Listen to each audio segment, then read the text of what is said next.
Hey guys, welcome back to my channel. I am Danielle, aka Stitcherista here on YouTube, and today is Friday, August, I think it's the 25th. 21st, 22nd, 23rd. No, today's the 26th. Okay, so I was off work today, and you guys know the plan was to go to Dollar Tree because I said it like 8,000 times in yesterday's video. So I did do some stitching last night. Remember, I'm working on the Preschooler Bump in the Night. Wasn't it so cute? And I got done the middle square. So let me just show you. Yeah. So I got done the crow, started on the witch. The witch is over here. Yeah. Loving it very much. So worked on that, worked a while on that because believe it or not, that little that call square, C-A-W, you know, filling it in, took a little bit. I've been watching the Urban Legend movies on Hulu. There's 3 of them. I'm on the 3rd one already. They're entertaining, you know. But okay, so this morning, you know, I had a plan. Like, I was really going to go out. First off, Bill wanted me to go to CVS to get his prescription. He needed something at the grocery store. And I sat down last night and I thought to myself, I'm going to be out all fucking day. I'm going to be out all day. And then I stopped and I thought and I said, I don't have to go to Dollar Tree. I don't have to go to Target. I don't have to go to these places, right? I'm choosing. And so it was kind of calming when I said that because I was like, I don't have to do any of that. The grocery store, yeah. So then I made a plan of attack, so to speak.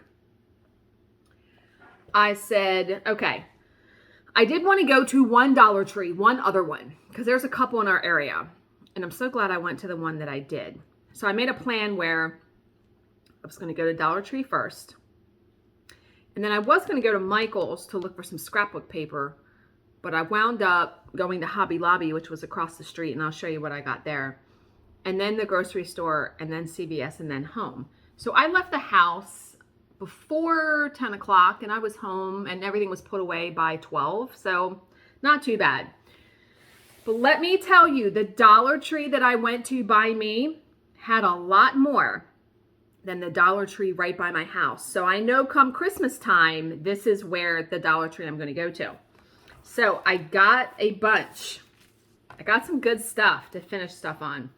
Now, when I didn't get everything that they had a bunch. I try to think, how am I going to cover up the lettering, right? In these words, in these signs. So that's what I really try to think about. So the first one I got is this one. I just love the shape of it. And I figure I can stitch something to cover all of that and have this stuff peeking out, right? Now, what I will do is I will cut off this twine and see where they have the holes where it was. What I was thinking I could do, I have a bunch of those adhesive enamel dots from scrapbooking. I could just put 2 enamel dots on there. But yeah, so they had that one. And then they had this, and they had different letters. I mean, I got D because of my name, but I'll be covering it up, right? But yeah, I loved, it looks like a big Christmas or a big tag, right? Yeah, for $1, yeah. I also got this. I'll stitch something and put it in the middle. They had different letters for these too. I mean, obviously that's an S. Love the pumpkin though. Then I got this, and I probably would leave the hanger, the ribbon hanger on it, only because I figured, whoops, as I drop it and potentially break it. I figure find something that has 3 pieces, like 3 faces or 3 something, and you could stitch it. You know how that people do series of stuff? I really liked this. I thought it was very cute. So yeah, got that. I mean, $1? Are you kidding? And then I got another one of those tags. They had this design too, and found the letter D in that. I really like that one. Then I was walking around and saw this one. I actually like that hanger, although may cut that off, but I could stitch something and cover those words up. And then I got this. Love that, right? Easily cover those letters up too. And then the last one I got was this. They had so much. It was like what, $9, I think. Please, right? So got all of that. And then my next stop was Hobby Lobby. So when I've been trying to have a different approach to when I finish stuff. You know, I usually, when I start stitching something, I'll automatically plan it out. I think because I really walked around Hobby Lobby, especially in their scrapbook area. Boy, do they have a lot of paper and accoutrement and all that stuff, where I feel like I need to stitch the piece and then take it with me to Hobby Lobby and Michael's. And I could probably get anything I wanted to finish something there. However, I love the dollar store. Like I said, I'll always go to the dollar store to, you know, be getting, I mean, are you kidding? How can you beat that? So, like I said, Christmas time, I'll be going back. But what I probably am going to start doing too is picking something out like this and saying, okay, what can I stitch to fit this? Because I don't want to just amass all of these things and then not use them because I'm stitching other things. Do you know what I mean? And I want to start using those up. Yeah. So, but I walked around Hobby Lobby and I decided I wanted to get a pack. Now, this scrapbook paper was 50% off. Anything that was the Paper Studio. So these were only $3.50, 25 sheets. I wanted white cardstock because of putting paper on I always put cardstock on the back of my stitched pieces for perforated paper. So it helps cover the holes. And then I also got black because I didn't really have any black scrapbook paper. So I got both of those. And then I was thinking ahead of the bump in the night. You know, I'm going to finish it on the black canvas, but I got these two. I thought, I'll put this on the bottom, then put this, and then put the stitched piece. Wouldn't that look good? I really like that. So I hope this paper is big enough because these are only 8.5 by 11 sheets. I think they'll be big enough. We'll find out. And then as I was walking up to the register, they had their like home decor 50% off, and I got this because I figured I love the tail. Like, let me stitch something mermaidy or beachy to cover this part and have the tail peeking out. Wouldn't that look cool? And I would cut this off, yeah, because on the back of it, I could put the picture hanger stuff here. So it wound up being $5.50 for that, which I didn't think was too bad. And that was all I got besides stuff at the grocery store. But let me tell you about the grocery store really quick. So the main thing I went to the grocery store to get was this. This is all I drink now, basically. Love it so much. And it's hard to find it. There's one grocery store in our area that carries it. So what Bill and I have been doing, because this grocery store is next to the grocery store that we do our usual shopping at, we have been going there first on Sunday, getting the bottles that I want, and then going to the grocery store. Well, I told Bill, because he seems a tiny bit irritated by doing that, by having to go to 2 grocery stores. So I thought to myself, all right, if I have time off during the week, which I usually do not work all 5 days, Monday through Friday, I'll make it a point to go out whatever day I'm off and grab the water for the following week. So that was my whole point today of going to the grocery store. But then, like, we're going to have fajitas tonight. We needed shredded cheese, taco sauce.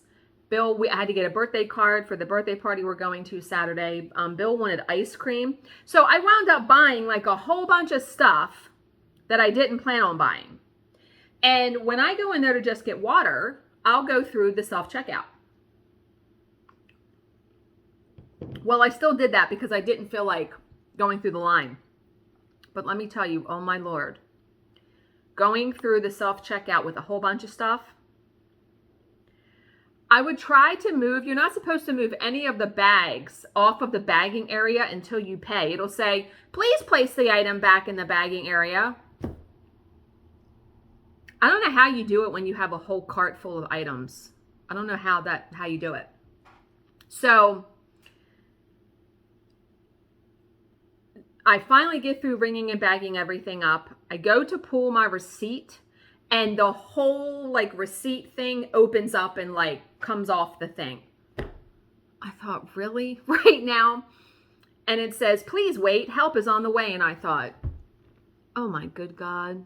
So the woman comes over and I'm like, I pulled the receipt off and the whole thing like busted open. She was laughing. She was like, it's okay, it happens all the time. Like, really? Okay.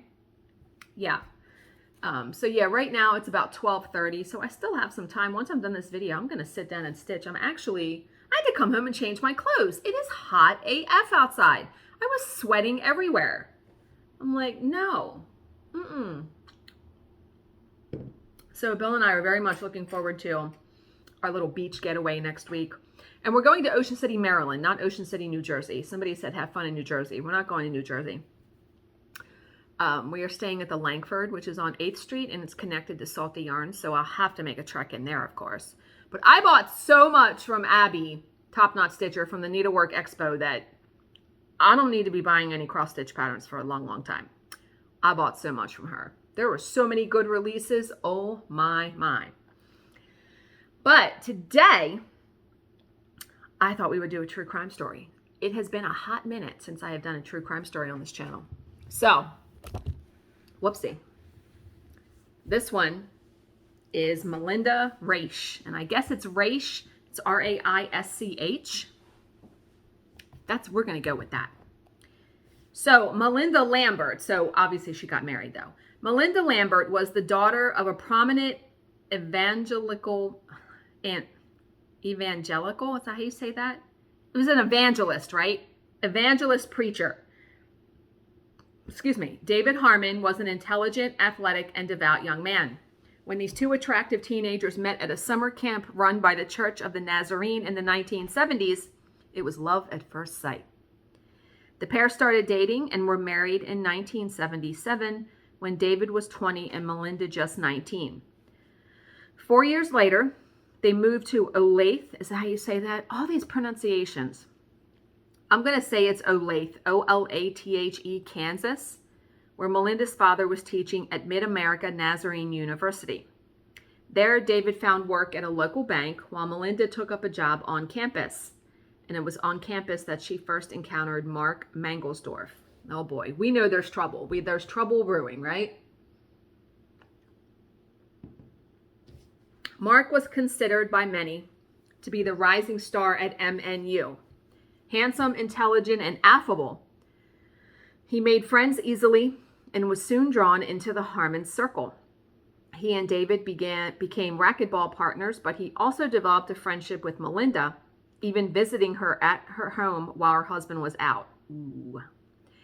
Not that you can't have men that are friends, but I don't know how Bill would feel if I had. Now, if I would have had a guy as a best friend when we met, right? Yeah, I don't know. In a conservative town like Olathe, home to a major Christian university, that set tongues wagging. Melinda was warned by friends and coworkers that she needed to be aware of how Mark's visits might be perceived. Melinda assured them that she and Mark were just friends. She was lying. Dude! The truth was that Melinda had fallen for the handsome student and he for her. The relationship wasn't yet sexual, but they had kissed and cuddled and held hands. They also bemoaned their situation. Melinda was a married woman and a member of a church that frowned on divorce. She herself considered it a sin. The only way that she and Mark could be together was if David were to die. And since David was a healthy man in his 20s, the prospect of that happening was remote. We know where this is going, right? Or so it seemed until the early hours of February 28, 1982. At around 2:30 that morning, Gail and Richard Bergstrand, neighbors of the Harmons, were awakened by loud thumping from the other side of the wall. The couple thought of going next door to check on their neighbors, but then the noise abruptly stopped and all was still again. The Bergstrands drifted back to sleep, only to be woken about an hour later by someone banging at their door. They answered it to find Melinda Harmon crying hysterically on their doorstep. They had been attacked. She said David was dead. Sus, right? Police officers who responded to the scene walked in on an extremely brutal murder. David Harmon had been beaten to death, his injuries so severe that detectives at first thought that he had been shot in the face with a shotgun. The skull fractures, however, suggested that he had been bludgeoned, possibly with a crowbar or metal rod. The lack of defense injuries probably meant that the first blow had been struck while he was asleep and had knocked him unconscious. Ew. The subsequent strikes had been delivered with such ferocity that one of his eyeballs had popped out. Ugh. No. It was found some distance from the body. This extreme overkill suggested a killer who knew the victim and perhaps bore a grudge against him. Maybe his wife knew of someone who had meant him harm. But Melinda Harmon rejected the idea that the killing might be personal. According to Melinda, her husband had been killed by two black men who had broken in and demanded the keys to the bank where David worked. One of these assailants had punched her in the face, knocking her out. She had woken about an hour later to find her husband beaten to death. That was when she had gone to the Bergstrands to summon help. A search of the apartment showed that the keys had indeed been taken, and a bruise on Melinda's chin seemed to back up her story that she had been punched. But to experienced detectives, something just wasn't matching up. Although they initiated a stakeout on the bank, in case the murderous robbers did turn up, they also started working other angles. One of those was to bring a tracking dog to the Harmon residence. The dog soon picked up a scent and followed it to a dumpster several blocks away. Unfortunately, the dumpster had recently been emptied, so whatever evidence it might have held was gone. Its location, though, was telling. It stood right outside Mark Mangelsdorf's apartment building. Okay. Wow, it's getting light in here again. The light is funny. It was very gloomy when I first started this video. Okay, now it's adjusted. The investigators were already familiar with Mangelsdorf. He had showed up at the crime scene soon after they arrived, apparently summoned there by Melinda Harmon. He had later accompanied her to the police station when she was taken in for questioning. He had been very attentive. The police had since heard rumors of a possible relationship between him and the widow. That supplied a motive, and there was physical evidence, too, that Mangelsdorf might be involved in the murder. Spots of blood had been found just inside the front door of his apartment.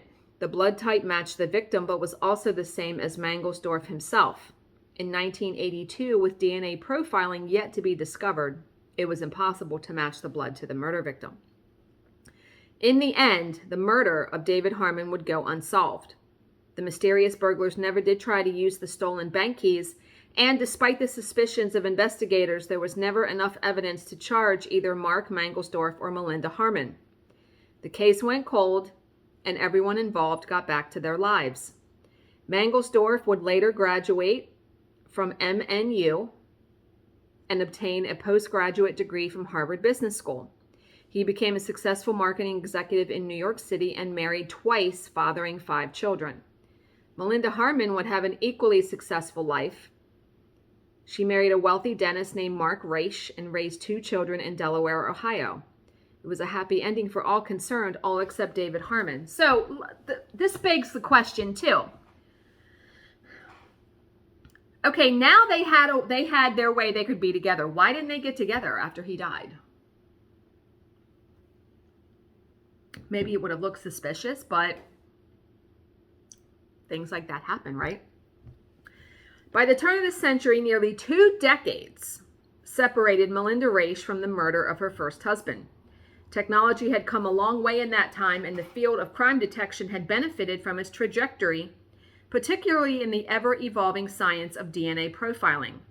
Back in Olathe, Kansas, there were still officers who remembered the Harmon murder and remained determined to solve it. And in the summer of 2001, they got their chance. And remember, there is no limits, there's no statute of limitations on murder. That was when the Johnson County Crime Lab asked local law enforcement agencies to submit cold cases that had unprocessed biological material. Olathe PD immediately thought of the blood found inside Mark Mangelsdorf's apartment. The match it returned wasn't perfect, but the result was enough to convince them that it came from David Harmon.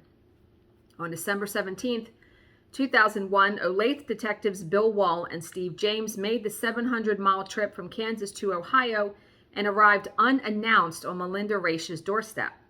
Melinda was somewhat taken aback when they asked if she would answer some questions about her husband's death, but she nonetheless agreed to talk to them.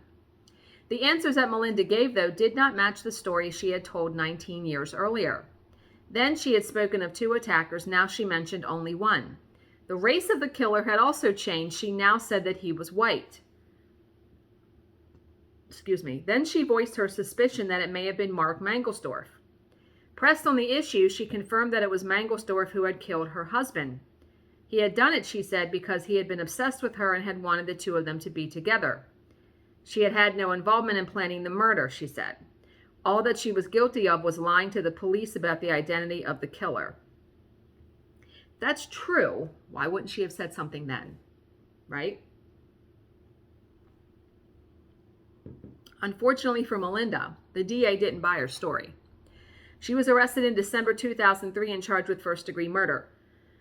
At her trial in April of 2005, the prosecution contended that she and Mark Mangelsdorf had been involved in an inappropriate relationship and killed David Harmon for one simple reason.